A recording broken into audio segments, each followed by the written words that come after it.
दोस्तों नमस्कार। Amit academy for civil services में आप सभी का स्वागत है।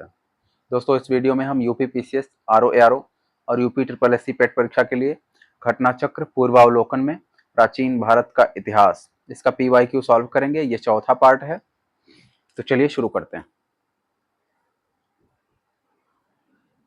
उत्तराखंड में सम्राट अशोक के शिलालेखों की एक प्रति कहाँ मिली थी? नैनीताल, पौड़ी, टिहरी, कालसी। डी सही है, कालसी। निम्नलिखित युग्मों पर विचार करें। अशोक के प्रमुख शिलालेखों के स्थान और उनके राज्य। धौली ओडिशा, एरगुडी आंध्र प्रदेश, जौगढ़ मध्य प्रदेश, कालसी कर्नाटक। इसमें कौन सही सुमेलित है? कितने सुमेलित हैं? 2022 आईएएस का प्रश्न है, तो इसमें 2 युग्म सुमेलित हैं।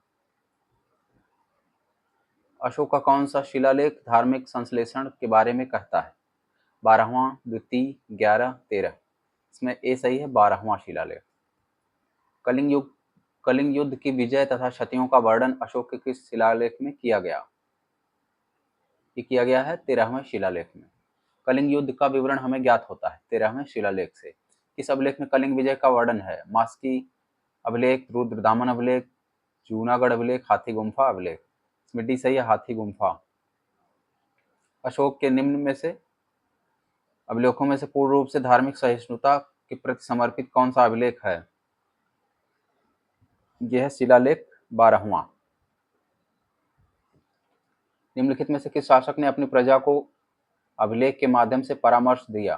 कोई भी व्यक्ति जो अपने संप्रदाय को महिमा मंडित करने की दृष्टि से अपने धार्मिक संप्रदाय की प्रशंसा करता है या अपने संप्रदाय के प्रति अत्यधिक भक्ति के कारण अन्य संप्रदायों की निंदा करता है, वह अपितु अपने संप्रदाय को गंभीर रूप से हानि पहुंचाता है। शिलालेखों के माध्यम से यह कहा था अशोक ने। ऑप्शन ए सही है। अशोक के जो प्रमुख शिलालेख संगम राज्य के विषय में बताते हैं। दूसरा और 13वां, ऑप्शन सी। निम्नलिखित में से किस दक्षिणी राज्य का उल्लेख अशोक के अभिलेखों में नहीं है? चोल, पांड्य, सत्तीपुत्र, सातवाहन। डी सही है, सातवाहन। टालमी फिलाडेल्फस किसके साथ अशोक के राजनयिक संबंध थे? टालमी फिलाडेल्फस जिसके साथ अशोक के राजनयिक संबंध थे, वह कहाँ का शासक था? साइरोन, मिस्र, मकदोनिया, सीरिया। बी सही है, मिस्र। अशोक का समकालीन तुर्क कहाँ का राजा था? मिस्र। ऑप्शन ए सही है, मिस्र। निम्नलिखित में से किस राजवंश के शासकों के सुदूर सीरिया एवं मिस्र के साथ राजनयिक संबंध थे? चोल, गुप्त, मौर्य, पल्लव। सी सही है, मौर्यों के। अशोक के धम्म का मूल संदेश क्या है? राजा के प्रति वफादारी, शांति एवं अहिंसा, बड़ों का सम्मान, धार्मिक सहनशीलता।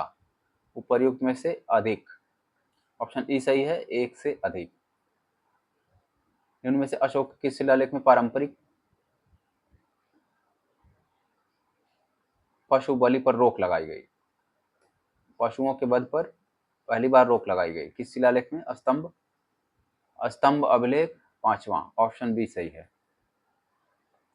निम्नलिखित प्राचीन भारतीय अभिलेखों में से कौन सा एक खाद्यान्न को देश के संकट काल में उपयोग हेतु सुरक्षित रखने के बारे में प्राचीनतम शाही आदेश है, यानी बफर स्टॉक की जानकारी देता है? कौन सा अभिलेख? शाहगौरा ताम्रपत्र, अशोक का रुमेनदेही अभिलेख, प्रजाक प्रशस्ति, चंद्र का मेहरौली स्तंभलेख। इसमें ए सही है, शाहगौरा का अभिलेख। अशोक ने कलिंग को मौर्य साम्राज्य में जोड़ लिया। कलिंग दक्षिण भारत को जोड़ने वाली स्थलीय एवं समुद्री मार्गों को नियंत्रित करता था। इसमें ए आर दोनों सही है, आर ए की सही व्याख्या है। मौर्यकालीन शासकों ने धार्मिक आधार पर भू अनुदान नहीं दिया। भू अनुदान के विरुद्ध कृषकों ने विद्रोह किया। इसमें ए सही है, आर गलत। Option C. प्रसिद्ध यूनानी राजदूत मेगास्थनीज भारत में किसके दरबार में आए थे? अशोक, हर्षवर्धन, चंद्रगुप्त मौर्य, हेमू। सी सही है, चंद्रगुप्त मौर्य। मेगास्थनीज दूत था सेलुकस का, सिकंदर का, डेरियस का, यूनानियों का। ए सही है, सेल्यूकस। किसके शासनकाल में मेगास्थनीज भारत आया? अशोक, हर्षवर्धन, चंद्रगुप्त मौर्य, कुमारगुप्त। सी सही है, चंद्रगुप्त मौर्य। मौर्य समाज का 7 वर्गों में विभाजन का उल्लेख किया गया है। कौटिल्य के अर्थशास्त्र में, अशोक के अभिलेखों में, पुराणों में, मेगास्थनीज की पुस्तक इंडिका में। इनमें से कोई नहीं, उपर्युक्त में से अधिक। डी सही है, उपर्युक्त में से अधिक या इनमें से कोई नहीं।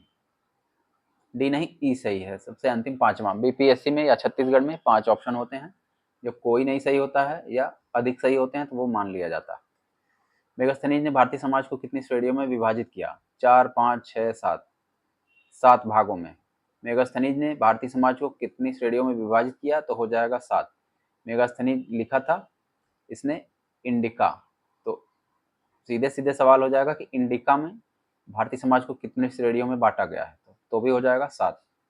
निम्न में से किस स्रोत में उल्लिखित है कि प्राचीन भारत में दास्तां नहीं थी?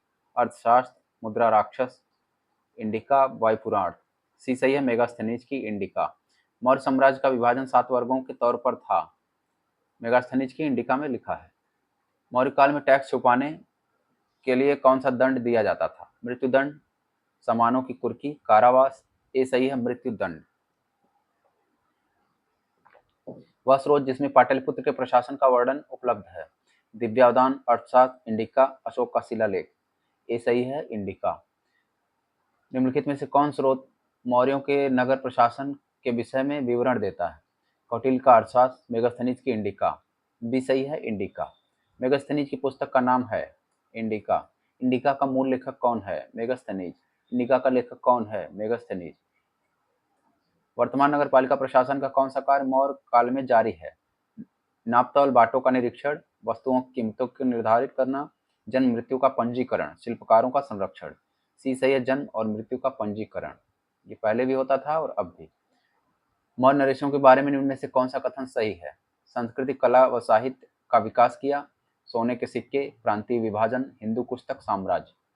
इसमें ए सी डी। इसमें डी सही है, ए सी डी। भाग एवं बलि थे, सैनिक विभाग, राजस्व के स्रोत, धार्मिक अनुष्ठान, प्रशासकीय विभाग। बी सही है राजस्व के स्रोत। मौर्य काल में भूमि कर जो कि राज्य की आय का मुख्य स्रोत था, किस अधिकारी द्वारा एकत्रित किया जाता था? अग्रोनोमोई, शुल्काध्यक्ष, सीताध्यक्ष, अक्राध्यक्ष। सी सही है सीताध्यक्ष। मौर्य काल में सीता से तात्पर्य है एक देवी, धार्मिक संप्रदाय, राजकीय भूमि से प्राप्त आय, ऊसर भूमि। सी सही है राजकीय भूमि से प्राप्त आय। मौर्य परिषद में निम्न में से कौन सा राजस्व इकट्ठा करने के लिए संबंधित था? समाहर्ता, व्यवहारिक, अंतपाल, प्रदेष्टा। ए सही है समाहर्ता। निम्नलिखित में से कौन मौर्य युगीन अधिकारी नापतौल का प्रभारी था? पौतवाध्यक्ष। ऑप्शन ए सही है। अन्य ऑप्शन ये इसमें दिया हुआ है पण्याध्यक्ष, सीताध्यक्ष, सूनाध्यक्ष। सही है पौतवाध्यक्ष। मौर्य काल में अग्रोनोमोई अधिकारी किस क्षेत्र से संबंधित था? मापतौल, प्रशासन, मार्ग निर्माण, राजस्व प्रबंधन। सी सही है मार्ग निर्माण।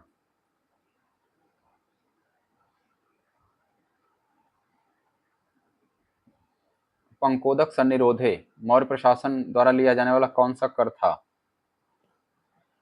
ये कर था सड़क पर कीचड़ फैलाने वालों के ऊपर लगाया जाता था। पंक का मतलब होता है कीचड़, तो पंकोदक सन्निरोधे। अधिकारी और कार्य सुमेलित करना, तलार, रात्रि सुरक्षा कर्मियों का अधिकारी। पट्टकोल, ग्रामीण कर वसूली करने वाला अधिकारी। सहसाधिपति, चोरी डकैती के मुकदमे का अधिकारी। बलाधिप, चुंगी का सुरक्षक। इसमें बी सही है 3, 4, 2, 1। मौर्य काल में शिक्षा का सर्वाधिक प्रसिद्ध केंद्र था? वैशाली, नालंदा, तक्षशिला, उज्जैन। सी सही है तक्षशिला। कौटिल्य के अर्थशास्त्र के अनुसार मौर्यकालीन न्याय व्यवस्था निम्नलिखित न्यायालय अस्तित्व में थे? धम्म महामात्र, धर्मस्थी, रज्जुक, कंटक शोधन। इसमें डी सही है 2 और 4। धर्मस्थी और कंटक शोधन ये 2 प्रकार के न्यायालय थे, दीवानी और फौजदारी। भारत के सांस्कृतिक इतिहास के संदर्भ में इतिवृत्तों, राजवंशों, इतिहासों, वीरगाथाओं को कंठस्थ करना किसका व्यवसाय था?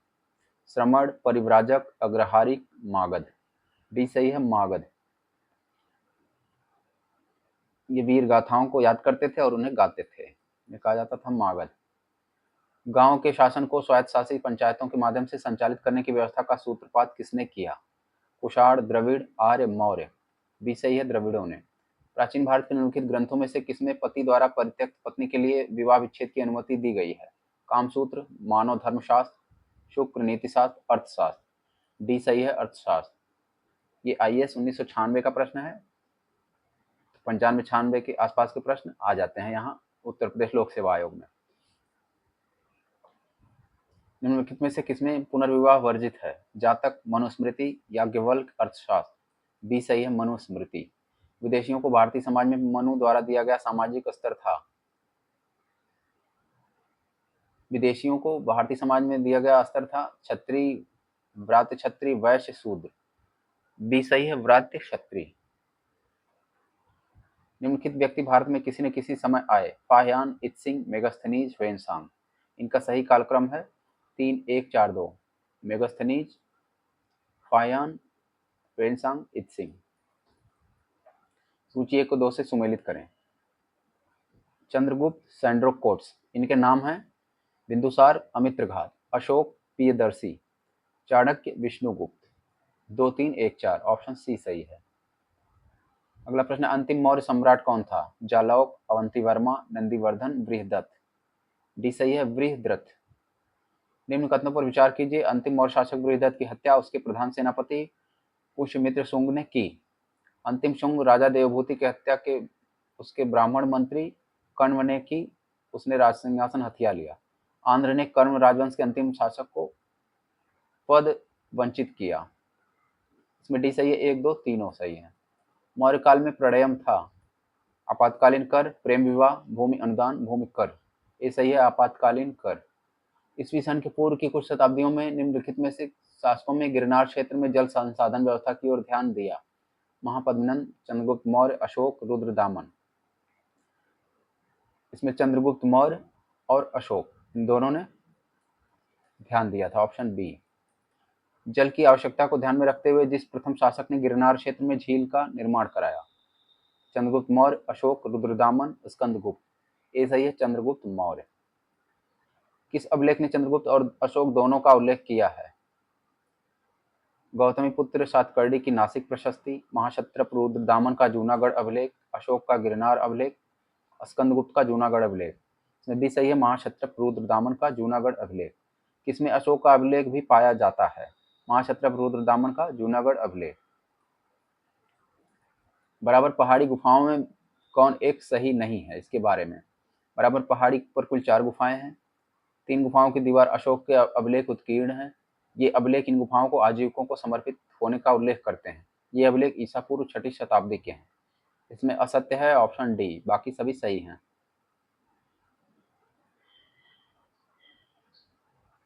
इन गुफाओं में उत्कीर्ण अभिलेख 3री सदी ईसा पूर्व के हैं।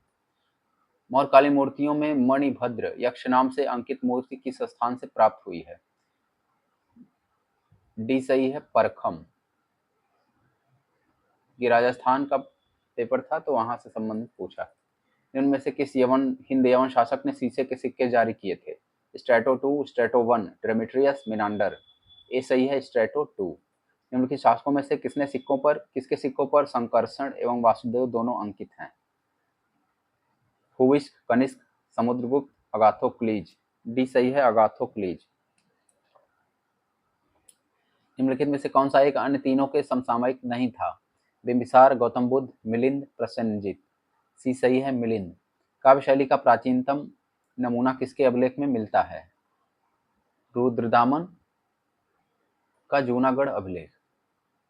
काठियावाड़ का रुद्रदामन।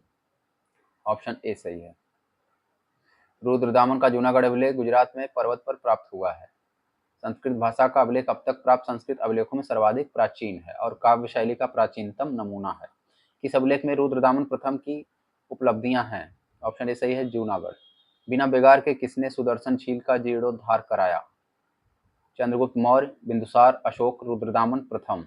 डी सही है, रुद्रदामन प्रथम। कार्दमम क्षत्रपों ने निम्नलिखित में से किस धातु की अति युक्त सिक्के चलाए? ताम्र, रजत, पोटीन, स्वर्ण। ये सही है, ताम्र।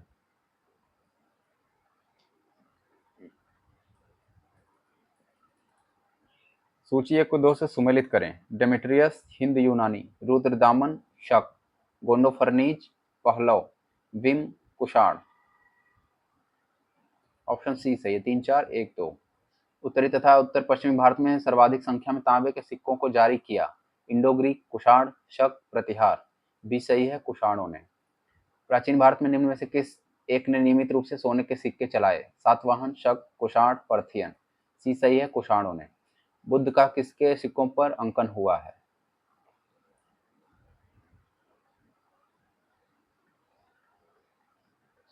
बी सही है, कनिष्क। निम्नलिखित में से किस शासक को सर्वप्रथम सोने के सिक्के जारी करने का श्रेय दिया जाता है? कुजुल कडफिसेस, बिम कडफिसेस, कनिष्क प्रथम, हुविस्क। बी सही है, बिम कडफिसेस। निम्नलिखित में से किसने भारत में स्वर्ण सिक्कों का प्रचलन नियमित उपयोग के लिए किया था? बिम कडफिसेस, ऑप्शन ए सही है। इनमें से किसने सर्वप्रथम व्यापक पैमाने पर स्वर्ण मुद्रा का प्रचलन किया? बिम कडफिसेस। यौधेय सिक्कों पर किसका अंकन मिलता है? वासुदेव, मित्र, इंद्र, कार्तिकेय। डी सही है, कार्तिकेय। कनिष्क के सारनाथ बौद्ध प्रतिमा अभिलेख की तिथि क्या है? 81 ईस्वी सन। कुषाण शासक कनिष्क का राज्याभिषेक किस सन में हुआ था? 78 एडी। शक संवत कब प्रारंभ हुआ? 78 ईस्वी। विक्रम एवं शक संवतों में कितना अंतर है? 135 वर्षों का। शक संवत पर आधारित राष्ट्रीय पंचांग का ग्रेगरियन कैलेंडर पर आधारित 365 दिन के सामान्य निम्नलिखित तिथियों में से किस एक तदनुरूप है? शक संवत पर आधारित राष्ट्रीय पंचांग में पहला दिन इसमें होता है मार्च, 22 मार्च या 21 मार्च। पंचांग का प्रथम माह है चैत्र।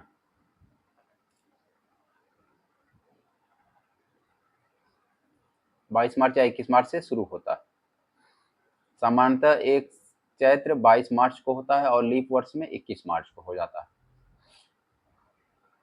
विक्रम संवत कब से प्रारंभ हुआ? 78 ईस्वी, 57, ऑप्शन बी सही है, 57 ईसा पूर्व। कौन सा वर्ष दिसंबर 2009 में शक संवत का होगा? अब ये नहीं आएगा, आगे चलते हैं। कनिष्क के समकालीन निम्नलिखित नामों का अध्ययन करें और उत्तर कोड के अनुसार अपना उत्तर इंगित करें। अश्वघोष, वसुमित्र, कालिदास, कंबन। सी सही है, 1 और 2, अश्वघोष और वसुमित्र कनिष्क के समकालीन। अश्वघोष किसका समकालीन था? सी सही है, कनिष्क। कौन एक कनिष्क के दरबार से संबद्ध नहीं था? अश्वघोष, चरक, नागार्जुन, पतंजलि। डी सही है, पतंजलि। इनमें से कौन कनिष्क प्रथम के दरबार में नहीं गया? अश्वघोष, पार्श, वसुमित्र, विशाखदत्त। डी सही है, विशाखदत्त। निम्नलिखित नगरों में से किसका उल्लेख कनिष्क के रवतक अभिलेख में नहीं है? श्रावस्ती, कौशाम्बी, पाटलिपुत्र, चंपा। ये सही है, श्रावस्ती। इनमें से किस आयुर्वेदाचार्य ने तक्षशिला विश्वविद्यालय में शिक्षा प्राप्त की? चरक और जीवक, ऑप्शन सी और डी दोनों सही है। पुण्यमित्र शुंग द्वारा अश्वमेध यज्ञ किए जाने के बारे में जानकारी किस लेख से मिलती है? सारनाथ, बेसनगर, अयोध्या, हाथी गुम्फा। सी सही है, अयोध्या लेख। शुंगों के पूर्वज मूलतः किस स्थान से थे? मगध, प्रयाग, उज्जैन, सौराष्ट्र। सी सही है, उज्जैन। शुंग वंश के बाद किस वंश ने भारत पर राज किया? सातवाहन, कुषाण, कण्व, गुप्त। सी सही है, कण्व। कौन सा शासक वर्ण व्यवस्था का रक्षक कहा जाता है? पुण्यमित्र शुंग, खारवेल, गौतमीपुत्र सातकर्णी, वासुदेव। सी सही है, गौतमीपुत्र सातकर्णी। मौर्यों के बाद दक्षिण भारत में सबसे प्रभावशाली राज्य था? सातवाहन, पल्लव, चोल, चालुक्य। ये सही है, सातवाहन। सिमुक निम्न वंशों में से किसका संस्थापक था? चेर, चोल, पांड्य, सातवाहन। डी सही है, सातवाहन वंश। किसी चीनी जनरल ने कनिष्क को हराया था? किस चीनी जनरल ने कनिष्क को हराया? पान चाउ, ऑप्शन ए सही है, पान चाउ। अगला निम्न में से किस वंश के साम्राज्य की सीमाएं भारत तक फैली थी? भारत के पश्चिम तक फैली थी।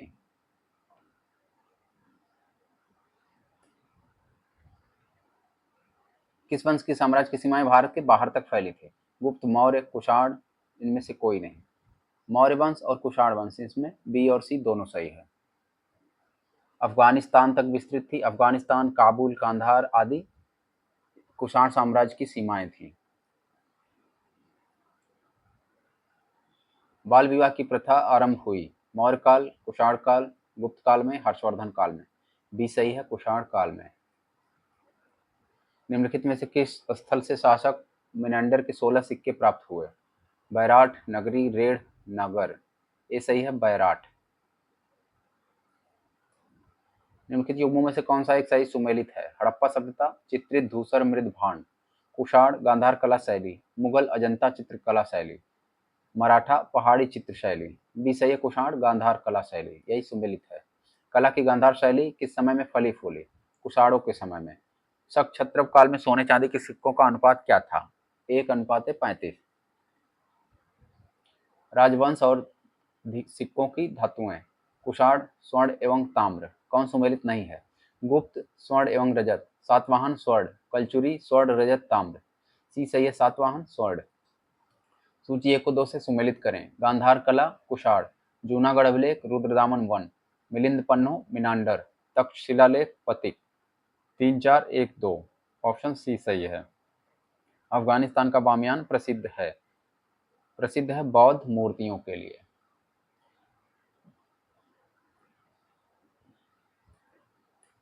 बुद्ध प्रतिमा के लिए। जो कला शैली भारतीय और यूनानी आकृति का सम्मिश्रण है उसे कहते हैं गांधार कला। गांधार कला शैली संश्लेषण है भारतीय और यूनानी कला का। निम्नलिखित में से किस मूर्ति कला में सदैव हरित स्तरित चट्टान का प्रयोग किया गया? गांधार मूर्ति कला में। प्राचीन काल में भारत पर आक्रमण में संबंधित निम्नलिखित में से कौन सा कालक्रम है? प्राचीन भारत पर आक्रमण से संबंधित कालक्रम। यूनानी शक कुषाण, यूनानी कुषाण शक, शक यूनानी कुषाण, शक कुषाण यूनानी। इसमें ए सही है यूनानी शक कुषाण। पहला ईरानी शासक जिसने भारत के कुछ भाग को अपने कब्जे में किया। साइरस। इसमें सी सही है डेरियस प्रथम। निम्न राजवंशों में से सबसे पुराना राजवंश कौन सा है? चालुक्य, पल्लव, राष्ट्रकूट, सातवाहन। डी सही है सातवाहन। आंध्र सातवाहन राजाओं की सबसे लंबी सूची किस पुराण में मिलती है? वायु पुराण, विष्णु पुराण, मत्स्य पुराण, कोई नहीं। सी सही है मत्स्य पुराण में। दोस्तों आपको वीडियो अच्छा लगा हो तो लाइक करें और हमारे चैनल पर नए हैं और भी सब्सक्राइब नहीं किया है तो प्लीज़ सब्सक्राइब करें। धन्यवाद।